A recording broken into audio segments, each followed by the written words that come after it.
So I kind of get and feel that just as the aware screen, the images, the people, the diversity and multiplicity of objects are modulations of the screen.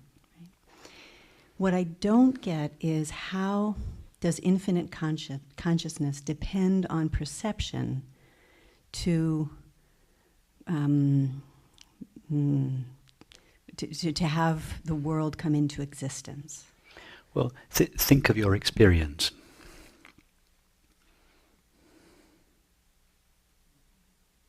You know thoughts and sense perceptions. That's all you know objectively. Just check that that's true. Just range over your experience. Do you ever come across anything that is not either a thought or an image, and a sense perception? Yeah. So those are the only two forms of objective experience that we have. Through thought, we know something called mind, and through sense perception, we know something called matter. Conception and perception. So consciousness rises in the form of thought and perception in order to know an object. Just think of it. Try to know something objective that you don't know either through conception or perception. I think my problem is when you say, like, you try. And so it feels egocentric in the sense that the world depends on my perception rather than infinite consciousness doesn't need me or perception. You know, I think that's what I'm getting stuck on. What evidence is there of a world outside perception? Yeah, I know that. You see. Let's say there are 7 billion people. Let's imagine they're all awake now. So let's imagine there are 7 billion perceptions taking place. Now, the conventional view is that inside each of those people there is a little parcel of consciousness. And that consciousness is looking out through the eyes in the form of perception and seeing the same world. So the conventional view is that there is 7 billion consciousnesses, all taking the shape of perception and seeing one world. Yes? That's the normal view. It's the founding principle of our world culture. But strangely, nobody's ever found that one world. What do you mean by that? Just exactly what I say. Nobody has ever found this shared world. Because all each of the 7 billion of us knows is our own perception. Now, my perception is different from yours. Yet, can two perceptions meet? Have you ever seen two perceptions meeting or touching each other? What sort of an experience would that be, two perceptions? Try to make your perception now and my perception touch each other. Can you do that? Can two thoughts meet? Try now. You think of something and I'll think of something. Do thoughts ever meet each other? Do they ever touch each other? There have been claims, right, that someone could intuit or pick up on something from another person. Well, if I'm having the thought that you're having, then it's my thought. But anyway, that's another a different subject. Let's go back to 7 billion people, each with their own parcel of consciousness inside their heads, looking out in the form of perception through their eyes and seeing the shared world. 7 billion consciousnesses viewing one world. Yeah, it's the founding principle of our culture. So What is your experience of that shared world? Have you ever found the world that is independent of your perception? Has anybody ever found it? Could anybody ever find it? In what form would you find the world outside your perception of it? How would it appear to you? No. Nobody has ever or could ever find this world outside perception, and yet we presume that it is there.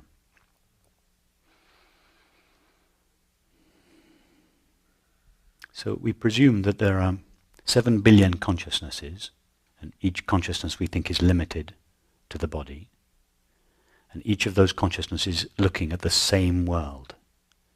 Now our experience is the opposite of that.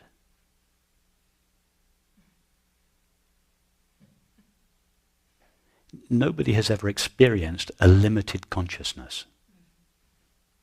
So the fact that there are 7 billion consciousnesses is a presumption. In order for there to be 7 billion consciousnesses, or let's just say 2 consciousnesses, yours and mine, we would both have to be able to see the end of our consciousness. My consciousness ends there, and yours begins just outside mine. Have you ever found an edge to your consciousness? Has anybody ever found a limit to their consciousness? No. So the idea of 7 billion consciousnesses is an idea that is not validated by experience. Likewise, the idea of one world is an idea that is not validated by experience. Could it not be that instead of 7 billion consciousnesses and one world, could it not be that there is one consciousness and 7 billion worlds?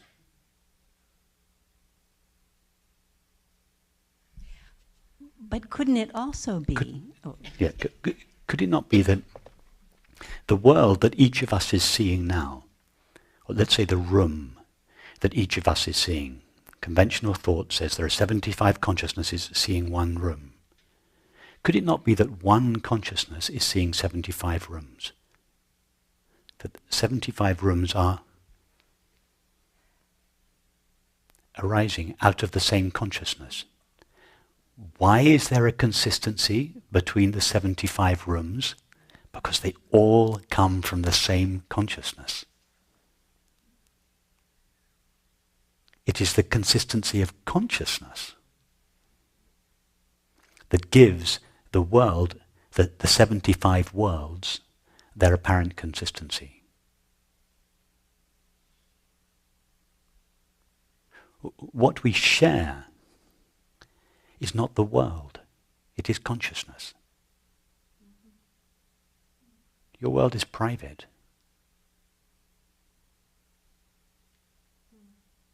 Your perceptions are private. Your sensations are private. Your thoughts are private. Nobody can experience the sensation you're having. No one can experience the perception you're having. No one can experience the thought that you are having. But the you that are having it, how do we know that that isn't shared? We don't. It's just a presumption. It's a religion of materialism to which our culture subscribes. A religion that consciousness is a byproduct of and limited by the body. There is not one shred of evidence for it. Are there 75 Ruperts that we're all perceiving? Yes.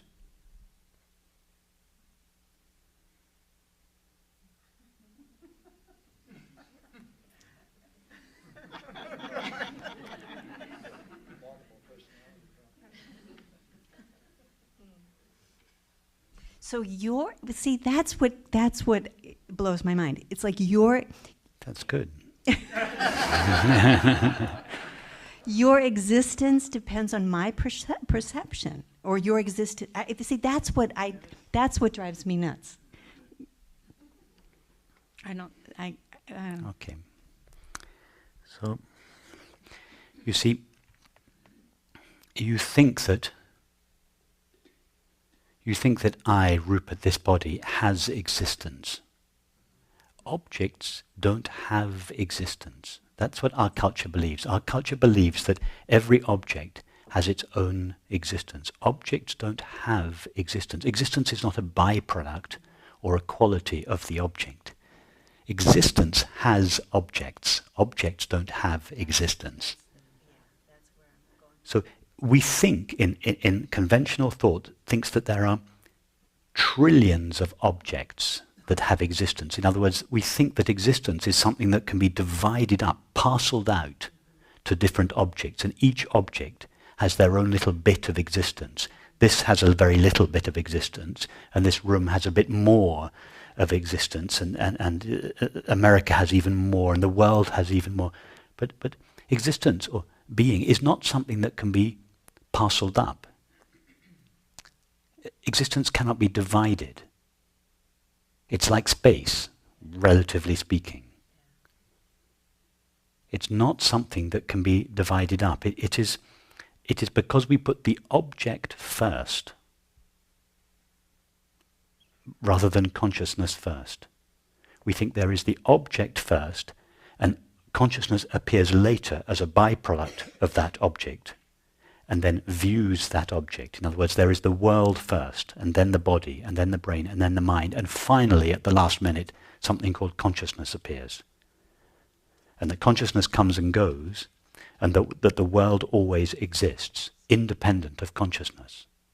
But that is just not our experience. There is no evidence for it. Consciousness is our primary experience. Before it's possible to have an experience of anything, I must be both present and conscious or aware. So we should put consciousness first.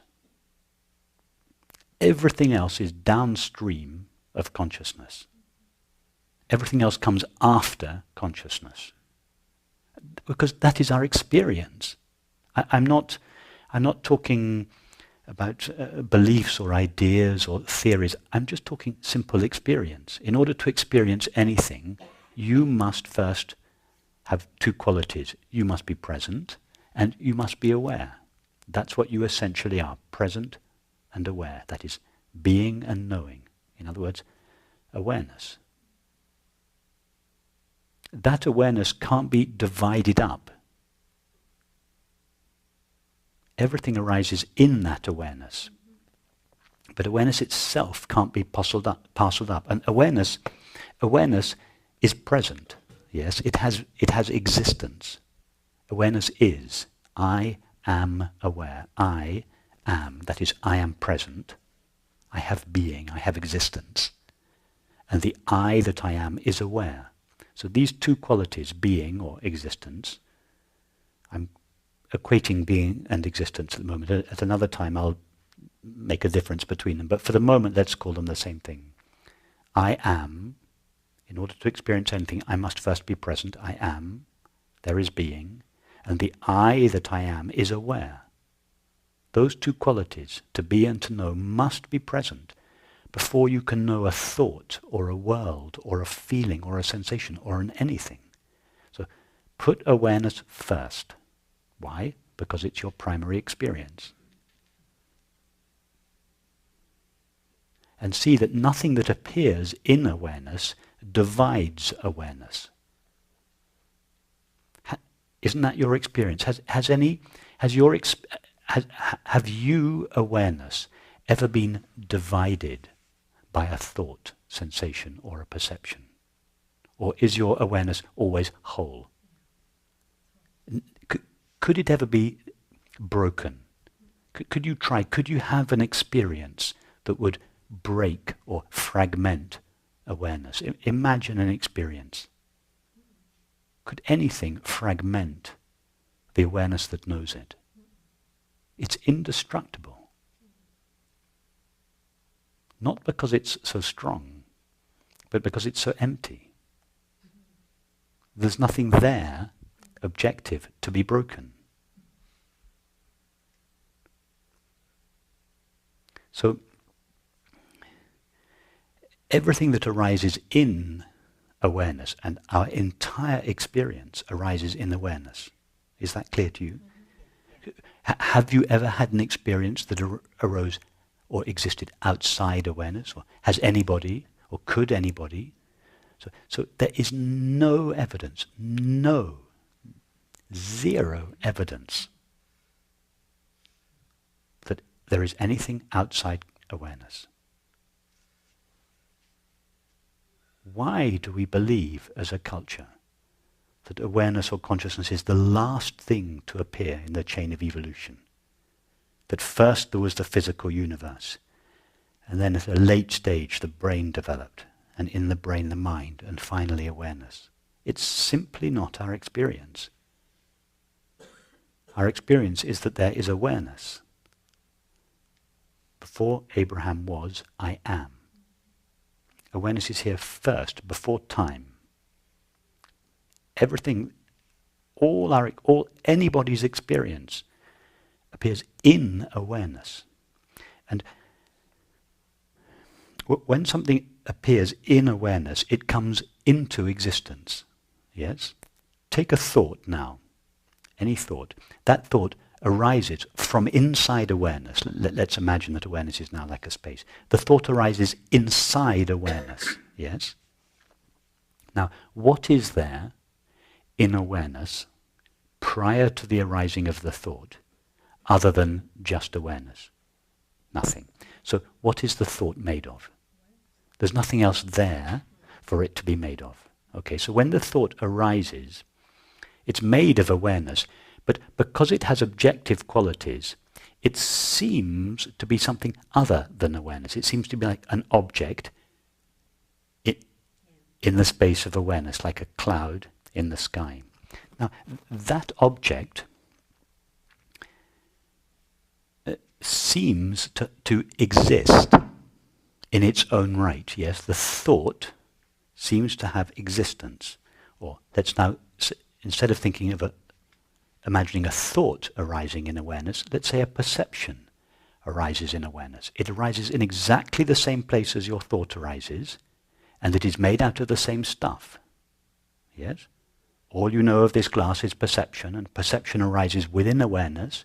And what is there in awareness prior to the perception that the perception can be made of? Just awareness. So the thoughts and the sensations and the perceptions, they appear in awareness, they are known by awareness, and they are made of awareness. It's all that's there. I'm just talking experience, I'm not talking philosophy. Yeah? Now, if we forget about the presence of awareness, okay, let's forget that. And now we just have a collection of objects. Yeah? Thoughts and sensations and glasses and people and chairs, all floating around in a medium that is, it's not awareness, we've forgotten about awareness. Okay, so each object now seems to have its own existence. Your thought seems to have its existence. This glass seems to have its existence. This chair seems to have its own existence. But the only reason why objects each seem to have their own separate existence is because we have forgotten or ignored the medium in which they arise. In reality, every object appears in awareness and borrows its existence, or the beingness of the object, the isness of the object, the existence of the object, actually belongs to consciousness. Take an image on a screen. A house appears on the screen. The house seems to have existence. Indeed, the house does have existence. But what is the isness of the house? What is it really made of? The screen. In a metaphor, that you're watching TV, a house arises. The house seems to stand out from the screen. Existence means to stand out. Ex sistere, to stand out. When you see the house as an object, you no longer see the screen. Yeah? Now, but where does what is really there? What is the house made of? What is its reality? The screen. So the object house, the apparently limited object house, borrows its existence from that which truly exists. Okay, but what I'm not hearing is there's a character in that movie. Perfect. Okay. So you've got the house. yeah? And you've got several people walking down the street. Okay, now, the existence of the houses and the people, each of them seems to exist. Each of them seems to have their own existence. But when we explore what they are, they all derive their existence from the screen. And when you go up to the screen and you run your finger along it, the screen is not divided up. There are no seams in it. Yeah, it's seamless. It's just one screen. And no matter how many people or houses appear, it's always one seamless screen. Okay, so from whose point of view are there a multiplicity and diversity of people and houses? From the point of view of one of the characters in the movie. From the point of view of the character in the movie looks around. It can't see the screen. Yeah? It's made out of the screen, but it doesn't know that. So from the point of view of the character looks around and just sees a multiplicity and diversity of objects and selves. And each object and self, each object and person seems to, from the point of view of the character, seems to have its own independent existence. And because the character can't see the real container of its experience, the screen, it looks around and says, oh, all the houses and people appear in something called space. They don't appear in something called three-dimensional space. They appear in something called a two-dimensional screen. But the character can't see that. Although it is made out of it, because it has overlooked the presence of the screen, what in fact has two dimensions appears in three dimensions, appears to have three dimensions. So for the character, space is like mimics the presence of the screen. Are you with me? So it's the same thing here from the point of view of a temporary finite consciousness. That is, from the point of view of a consciousness that has apparently been limited to an object, the body. And this mixture of consciousness plus the body is what is called mind. So from the point of view of mind, the temporary, limited mind, experience consists of a multiplicity and diversity of objects. But that is because the mind cannot see its true background. Although it is made out of it, just like the character in the movie is made out of the screen, the character can't see that. The mind can't know consciousness, although it is made out of it.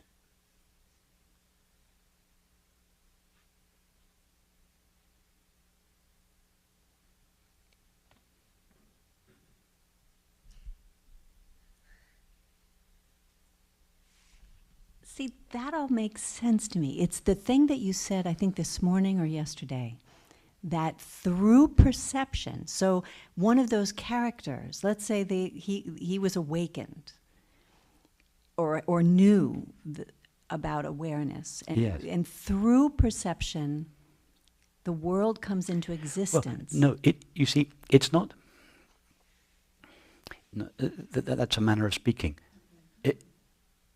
It's not, you see, you're imagining that we perceive the world.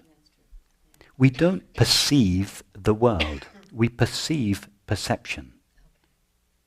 We presume it's the perception of the world, but we never find the of the world. It's just perception. It's not the perception of something. That's it, yes. So when I say the world comes into existence through perception, I understand why you might have misunderstood that, and it's perhaps not clear. It's what I should say is an apparent world comes into existence. Yeah, it's not the actual world. And the appearance of a world comes into existence when consciousness takes the form of perception. But no actual independently existing world ever comes into existence. Thank you. Great. We got there. Good.